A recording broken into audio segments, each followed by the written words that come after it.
Bonjour et bienvenue sur Mon Financier. Nous sommes le lundi 9 mars, c'est l'anniversaire. Il y a 6 ans, le CAC 40 valait 2465 points.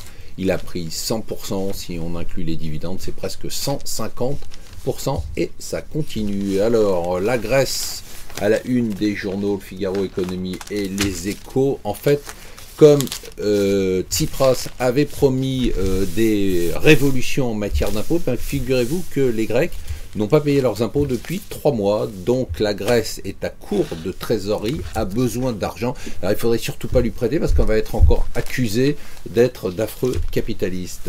Que va faire Vivendi? C'est la question qui agite tous les journaux. Alors pourquoi? Parce que Bolloré continue à monter dans le capital de Vivendi. Il a 8,2%, il veut monter à 15%, il vient de 5%. Et surtout que Vivendi a une masse de cash, près de 13 milliards d'euros, auxquels pourraient s'ajouter des emprunts assez importants. On se demande ce qu'il va faire comme acquisition.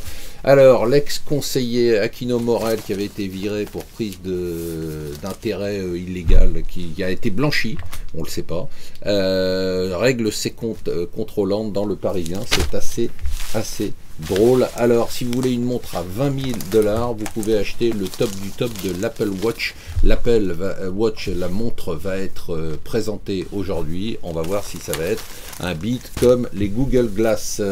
On a deux nouvelles importantes sur les Échos. Les Échos nous disent, attention, on dit beaucoup que les grands groupes ne payent pas d'impôts. En fait, ils en payent et ils donnent des chiffres. Et d'autre part, l'hypocrisie qui continue bien évidemment sur les pays du Golfe. On s'aperçoit que les compagnies aériennes du Golfe sont subventionnées par leurs États, mais c'est absolument incroyable, on en rêve, on ne s'y attendait pas, on ne sait pas non plus que ce sont des pays qui ne pratiquent pas la démocratie, sûrement.